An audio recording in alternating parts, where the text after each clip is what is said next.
Hello everyone. Are you or someone you know is aspiring to become a parent but they are facing challenges in conceiving? Did you know that 1 in 8 couples struggle with infertility worldwide, and this number could be bigger because of the various lifestyle changes that we see around us? I can understand, I can imagine the emotional ups and downs the couple goes through, especially when they are trying for pregnancy. The consequences of not understanding the journey of conception can be disappointing or heart-wrenching for the couple sometimes. The purpose of this video is to give you valuable inputs and information and also help you understand the timeline and the factors involved in the process of conception. So you and your partner are ready to get pregnant? Congratulations. Today I'll be talking on a topic that is important for many of you, especially those who are trying for pregnancy, especially for the working women.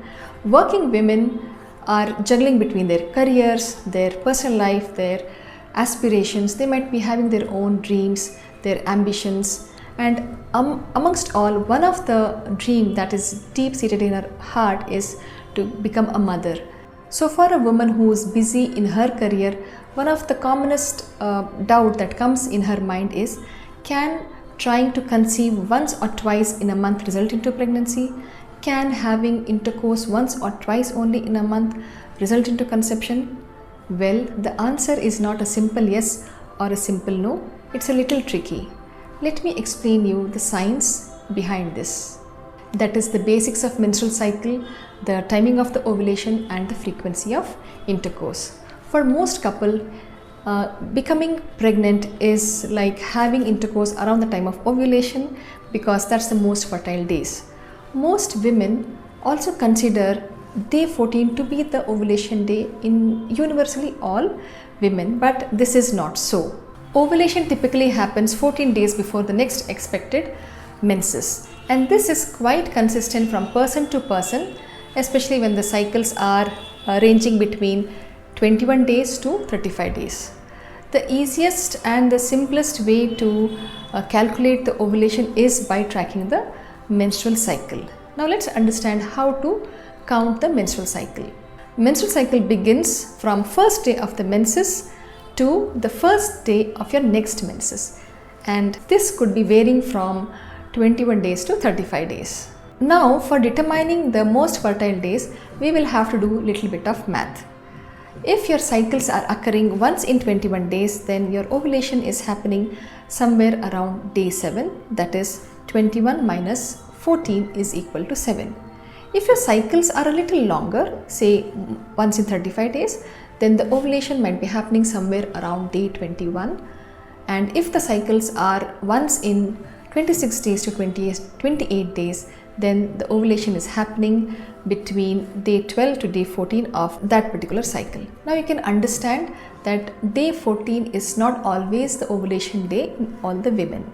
It can range anywhere from 7th day to 21st day. Of all the methods to self-detect ovulation, cervical mucus monitoring is another easy and very simple way to detect ovulation. Cervical mucus is nothing but a discharge that comes from the cervix, which is the mouth of the uterus, and it gets exited through the vagina. This cervical mucus consistency changes throughout the cycle, and just 1 or 2 days before the ovulation, the cervical discharge is more watery, more stretchy. So there is no foolproof method to identify the most fertile days, but having understood the pattern of menstrual cycle and the cervical mucus changes, one can identify when to have intercourse. What is the frequency of intercourse required to achieve a pregnancy?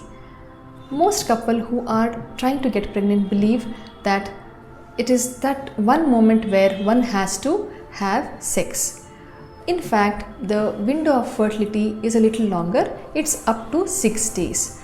This is because the sperm can survive in the reproductive system of a woman's body for up to 6 days, and egg can survive for up to 1 day after the ovulation. If the couple are trying 5 days before the ovulation till a day after ovulation, one can still get pregnant. For the best chance of getting pregnant, researchers suggest that you must have intercourse every day or an alternate day in this window of fertility. If you and your partner decide to have intercourse on a daily basis, throughout the month, that is absolutely fine. It will certainly enhance your chances of conception, but you don't need to. You don't have to take so much of pressure of having intercourse every day, because this becomes more stressful and the sex may itself become unenjoyable. It's all about ensuring that sperm is available around the time of ovulation. Did I answer all your questions? I think I did. What is important or what is essential is to combine all this knowledge along with patience and healthy lifestyle. In the years of my experience, I have seen these solutions make a significant impact in the lives of couples who are aspiring to become parents. Your next step is to take action. Don't let uncertainty hold you back. Please reach out to us for any help. My mission is to help you achieve the dream of parenthood. Thank you for joining us today. Remember that your journey to motherhood is unique and you are not alone. Together we can make your dream become a reality.